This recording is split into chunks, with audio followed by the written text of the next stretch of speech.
It's Pastor David. I'm here with our Thursday at 3 update, and today I want to talk about service.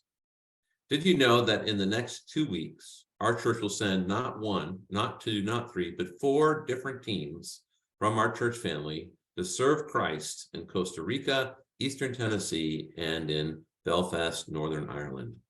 53 different youth and adults are giving of their time to go and be the hands and feet of Christ. And that's exciting. That says to me God is doing something in and through this place.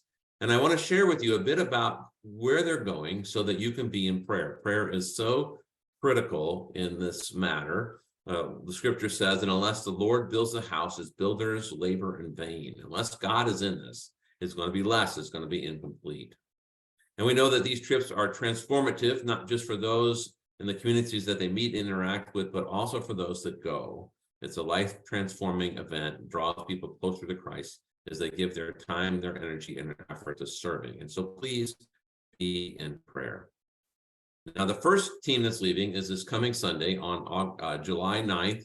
A team of 9 are going to Agua Viva Serves down in Costa Rica. That's a ministry our church has been involved with since 1997. We've been sending teams to Costa Rica to help bring water to those who it's not as accessible. We go and turn on our tap, we turn on the kitchen sink, we turn on the shower. But for many in our world, they have to walk to get water. They have to go and share a community water source. And so this ministry brings water to remote villages to enhance life, to bring literally life and health. And our church has been involved with this for almost 27 years.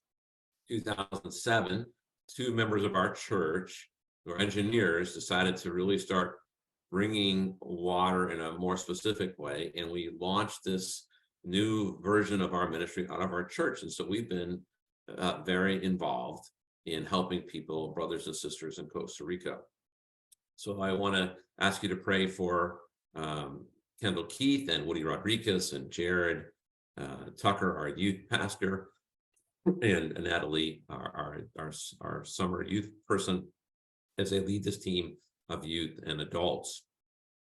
The following Sunday, there'll be a team of 23 that will be going down to Costa Rica as a follow-up. This also comprised of youth and adults, and super appreciative. John Johnson will be coming back for that, and Richard Brailsford, who's been so involved in that ministry, as they go and bless people. It's hard work. They'll be doing a lot of hard work and digging and really seeing something that is critical to life, which of course is part of our mandate from the scriptures. A week from Sunday on the 16th, we're also sending a team up to the Appalachian Service Project. That's the ministry that our church has been involved with since 1994, 30 years.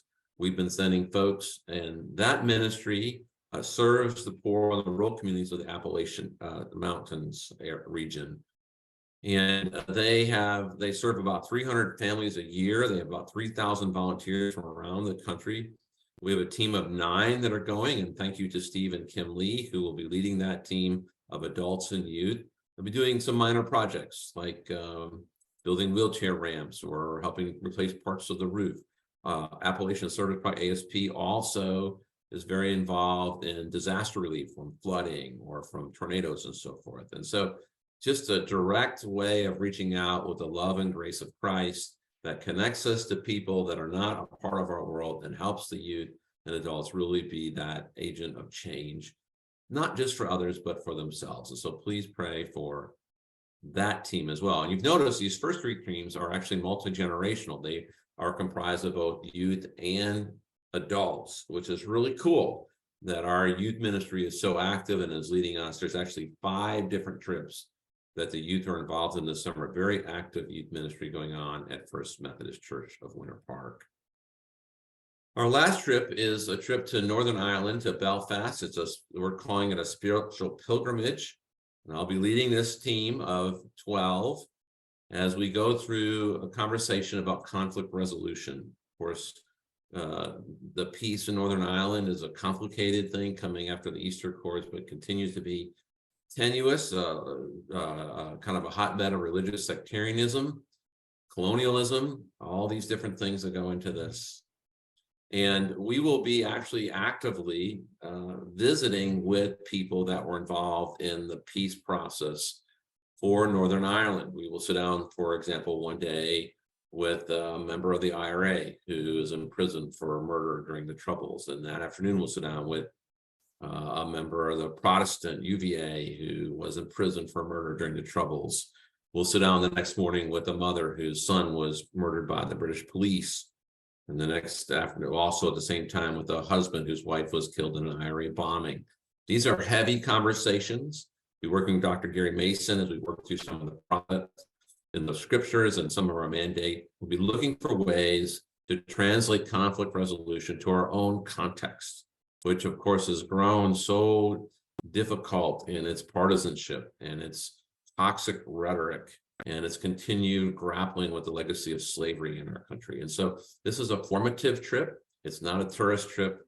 It's really every day being in conversation with a group of adults about how we as a church family live out our calling to be people of justice. And so please be in prayer for us as well. These are not easy conversations, and ask that God would really help form us into who he's called us to be. All 4 trips are powerful. All 4 trips are exciting. I'm super pumped about all that is going on in our family and the way that they serve. There's a number of ministries in our local community. That's another video. But for the next 2 weeks, please be in prayer. I'll see you in church on Sunday. God bless.